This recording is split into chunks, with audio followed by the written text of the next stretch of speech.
Hello and welcome back to Rage Gaming, of course, Baldurs Gate 3. Today I have a talk about the classes of the game and generally where I place them on a power list. With the release of Honor Mode and also the new Xbox players, we have a host of new people playing the game or returning. It's always nice to refresh yourself on where things stand, likely for Honor Mode, and since I recently had a look myself, why not share what I learned in the video? I want this video to be short and to the point as much as I can make it. That's definitely going to be hard since we're talking about 12 classes and all their subclasses, so do be aware of that, take it with a grain of salt. Every class can work and be Honor Mode, so don't be discouraged by anything here. With that explained though, here's my entirely subjective class tier list with Honor Mode in mind. So here's the tier list set up. We have S, A, B and C. There is no D or lower since every class is good enough to beat the game, even in Honor Mode. Some classes are lifted up entirely by one or two subclasses, while others are being weighed down by the bad ones. Builds also should be considered, but aren't necessarily the class itself too. You know, it's things like how strong are they in general for DPS, avoiding or greatly reducing damage for themselves or the team,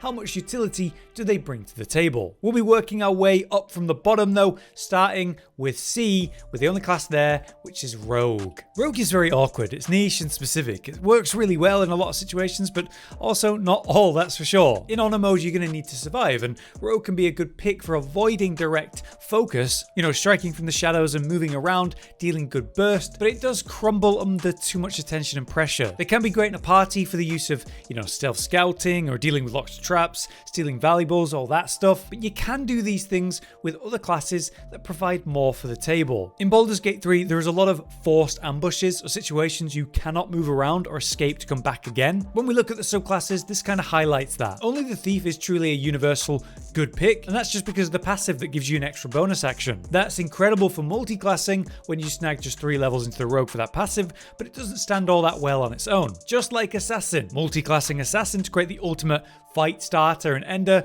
all before they ever get to fight back, is actually a very popular and effective build. But again, there you're just looking for sort of the 3 levels in Assassin. And then there's also the Arcane Trickster, which certainly isn't great. Illusion magic doesn't seem to work all so well in this game compared to the fun you might be able to do in D&D. So overall, Rogue provides a lot if you do multi-class into it, but compared to the rest of the classes, it's definitely one of the weaker picks if you were to pure level it. Next up, we go up a tier to B, where we have Druid. There's no doubt that Druid provides a lot of options. I just find that what works for them are specific playstyles that might require a bit of setup, and also what they do is maybe overshadowed by other classes that can do it better. Outside of combat though, Druid can be very useful to the party, generating food for the night, something as simple as animal speech, or the all-important guidance. Buffs for the party like Long Stride or Enhanced Sleep, these can be fantastic. But yeah, you can get all these things from other classes in much the same way. The Druid is still a solid option for, say, its transformations, leading to a great frontliner pick if you're not going to go for the more standard supportive spellcaster route, but you could almost describe Druids as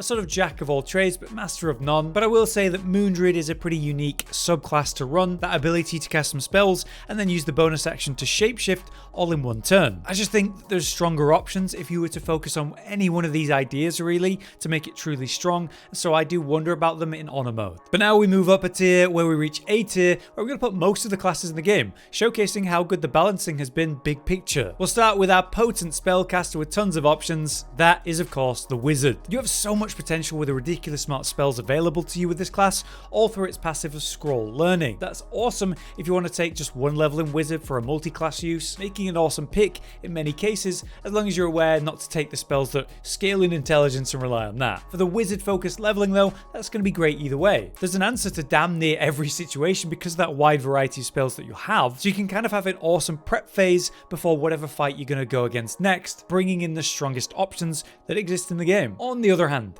that amount of choice, and specifically the crazy amount of subclasses it has, leaves you with only really a few options that are actually good for raw strength. I would suggest Abjuration, Divination, and Evocation are some of the best picks for Wizard. The rest of the subclasses serve more specific purposes that aren't as relevant in Honor Mode challenge running. Having said that, Necromancer still has a lot of potential, even after that original nerf to Dance Macabre. But for some examples, Abjuration is fantastic as a more protective subclass for both you and the allies, could be a good idea for Honor Mode with that in mind, thanks to the Arcane Ward that gets stronger and stacks higher with the Abjuration spells you're casting, and there's that projected version that even lets you use it to help your allies or reduce the the damage they're taking. The other very popular pick is Divination though, using the Portent die to change the roll results on attacks or even saving throws, which has a lot of potential with control spells or just in general is pretty clutch in honor mode. The main reason I have Wizard in A is because it's kind of outshined, I think, by another very popular spellcaster we'll talk about soon. Also in A though, we have the very awesome Barbarian, simple and effective. Not exactly a great party face, not that much good for more than fighting and throwing things around, but a Barbarian can be exactly what you need. Their raw ability to attack for big hits,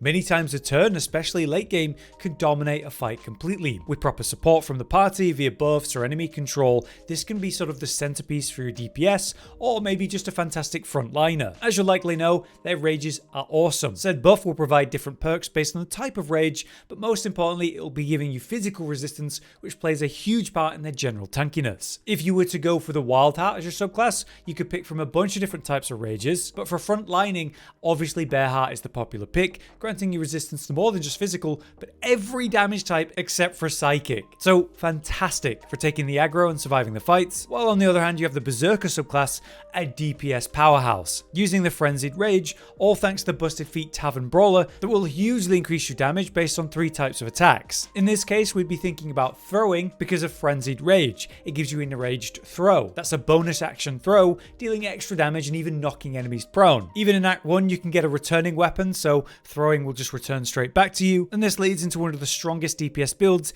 in the game flat out. Overall, I love Barbarian, but with its limited one-note focuses, I do keep it in an A. Speaking of limited and pretty one-note then, we have the Monk, also in A I'm going to briefly mention. Monk is one of the highest DPS classes in the game when paired with Tavern Brawler and the Thief multiclass. The Open Hand Monk is absolutely killer as a subclass, and easily one of the best subclasses in the whole game. Its other subclasses, like Way of the Shadow, is nowhere near as good, certainly not Way of the Four Elements either. Entirely lifted to its A status then, thanks to Open Hand Monk, and the fact that you're going to be using Tavern Brawler if you go that route. Through the many gamey elements of Baldurs Gate 3, you can respec many times, use potions and items that set your stats higher than they are, and you can really benefit from that in a DPS focused setup like this. But the thing is, that's just one build. It just happens to be one of the strongest striker builds in the game. So I would strongly recommend this class and that build specifically if you want a high DPS user in your party for honor mode, but I also wouldn't necessarily recommend the other versions of Monk for that, since they're just better picks. So it finds itself in A since it's really strong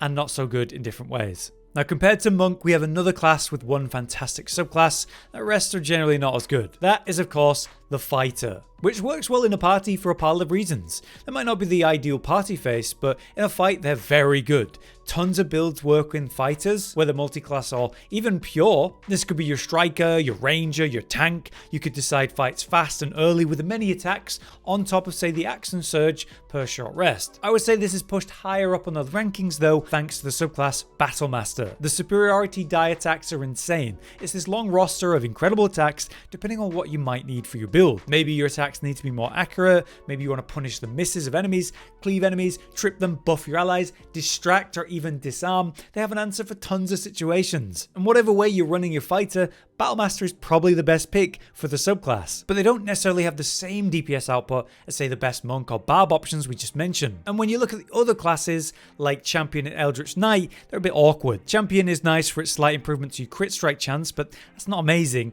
And Eldritch Knight is useful as a concept, but somehow if you want to do an Eldritch Knight, it's better to do other classes in multiclass for the same concept, which is disappointing. Really, Battlemaster shines where the other two are pretty underwhelming. So for those reasons, also an A. Next, I want to quickly mention Ranger in A tier. Ranger is interesting because it does make for a fantastic scout, letting you set up fights before they can even go wrong or even begin, and that's an important thing in honor mode. They also have one of the strongest multiclass builds with Assassin, Rogue, and Gloomstalker Ranger as a very potent mix. But Ranger itself is a good utility spellcaster, very handy for you and your party if you don't necessarily have one, and while Ranger actually works quite well as a melee, I'd still suggest you go for a ranged focus since attacking from far and away is a lot easier. Admittedly, I've never really explored the Beastmaster side of things for Rangers, but I have heard very good things with its ability to distract, and you know that's going to be useful where you're trying to see no deaths in the party. Overall though, I put the Gloomstalker focused Ranger up high, with Beastmaster and Hunter being fine alternatives that aren't exactly insane either. And I lean mostly on the Gloomstalker concept here as a fantastic in and out and around the fight subclass. Hit first from the dark, hit hard, and then move around or completely out and come back in and do it again. A very specific playstyle, but a strong one with that limited focus, so I can't really put it higher than A. Last for A though, we're finally talking about Cleric, which has a ton of subclasses to pick between. Much like Wizard, only a few of them are really special though, but the ones that are going to be great in honor mode. Cleric's like the ultimate support, which provides plenty of DPS itself, especially in Act 2. Because of the sheer amount of subclasses with different playstyles tied to them though, you could run Cleric for all the main roles you might want in a party. They're usually going to fit, but I do find them strongest as a sort of support, whether that's healing, buffing, or controlling. The ability to hard CC enemies, and groups of them at that, even multiple ways a turn, can't be understated in a challenge run. Knocking a pack of enemies prone leads to easy advantage. The raw healing potential you can work in, even in AoE, can prevent those sudden or scary deaths, and they have great damage potential as a class. Look to, they say, Tempest Cleric as a specific playstyle for that. Popular in multiclass with Sorcerer as a sort of generate wet and lightning focused burst playstyle. But say there's the light domain too,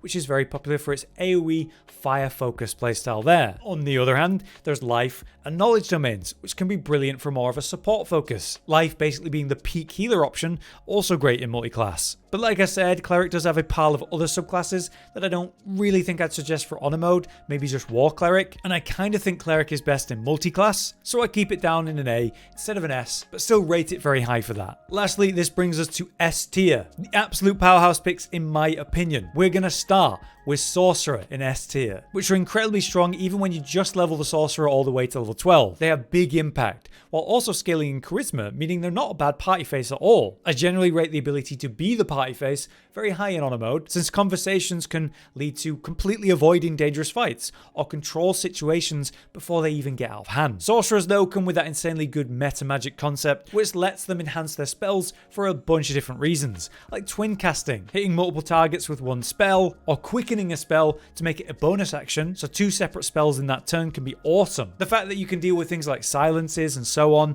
there's lots of ways you can use meta magic to your advantage, especially when we think about ultra strong things like twin haste. The only real downside here compared to say the wizard option is that they don't have nearly as many spells to choose from. Sorcerer is generally just, sorcerer, but the raw strength of that can't be understated. I would suggest you avoid wild magic though, and pick things that are more consistent like the Storm Sorcery, or even better Draconic Bloodline for that raw power. While wild magic is a fun concept, it could be an issue at the wrong time. But next in S tier, it has to be Paladin, and this was the first class I played with my first Tav. An absolute beast of a frontlining tank, a DPS machine with some of the highest burst around, and also incredible for its supportive abilities through enemy control, shielding, and even healing. So Paladin can be fantastic whether you level it on its own or go for some multi-class picks. You get a lot of value from the first 2 levels from the subclasses and the smites you'll get from that, but if you level a Paladin more, you can get its very strong auras. Depending on the subclass you have, you get a different aura, but these basically provide perks to the Paladin and then any allies that are near the Paladin. Standout would be, say,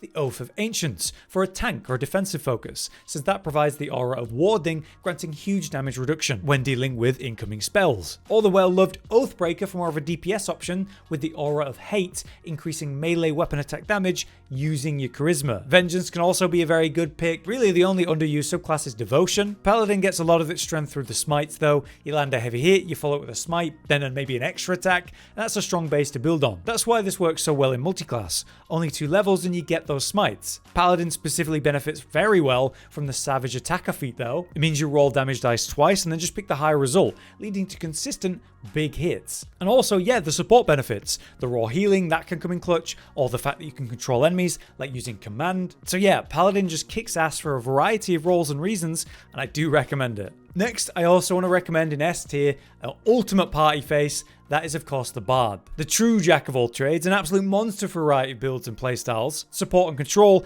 incredible burst in melee, or very happy from range. Any Bard is going to enhance the party thanks to the fact that it brings an extra short rest, which is insanely good, especially for honor mode survival, and things like Bardic Inspiration that can help improve rolls, making every encounter easier. They can also snipe some of the best spells in the game for themselves through the awesome College of Law subclass, or become a powerhouse of attack per turn via College of Swords and the brilliant Flourish attacks. Slashing Flourish in particular though allows you to attack the same target twice from range, which leads to big damage potential. And yeah, the Bard itself is maybe the best party face you could ask for, making a huge impact outside of combat, being generally good at every interaction. The only way I can really poke at the class is the underused Valor subclass, since that makes nowhere near as much impact as the other two options. But yeah, Bards should fit into any party and be very strong at that, probably a very popular pick in honor mode runs. But that brings us to the last class I want to talk about, and that is of course Warlock. Also scaling in charisma just like the other S tiers, so once again another great out of combat party face. The Warlock itself, you just got so much potential. The unique aspect of Warlock is obviously that its spell slots are returned per short rest, making them much more effective fight to fight since they can go all out every time. There's also the very strong cantrip Eldritch Blast, which means you can deal big damage even without using a spell slot. No other caster can compete with that level of cantrip damage, and it starts scaling with charisma pretty quickly, hitting multiple times at that. There's also the Eldritch Invocation options. You could turn that cantrip into a repel, causing instant kills using gravity or peeling from your party when needed. It's strongly recommended that you take Beguiling Influence though for a major impact during persuasion and deception rolls, so again really good for a party face. You could also take Dark Vision, so brilliant gameplay if you're dealing with clouds and enemy vision. I just find the Warlock brings a lot to the table in terms of utility in and out of combat, making a great multi-class at that. The subclasses, like I said, are all brilliant. The Fiend can lean into a more tanky nature for a bit better survivability. Archfey can be that reaction Misty Step when you're in a really bad spot, or just go full damage with a great old one. If you go Pact of the Blade, upon reaching level 5 you get a different kind of extra attack which actually stacks with normal extra attacks such as the Paladin one. So yeah, super good for multiclassing. So I love Warlocks and I find them super strong in Baldur's Gate 3. But as you can see, that finally brings us to the end here, our complete list of all the classes. I hope this was useful to you as consideration for whatever you're planning on doing, but please remember this is an entirely subjective list. It's based on my own experience and research, it's not concrete. For now though, I've been Hollow, you've been you, thank you for watching, and I'll see you next time. Josh, Cotton, and Hollow with the videos, dropping the humor like a hammer on your tippy toes, bringing entertainment on a daily arrangement to take our insanity and turn it into entertainment. Yes, I said entertainment twice, to reiterate that it is nice to look into your faces on a mostly daily basis when you let us in your homes to make the whole world a stage. Goodbye.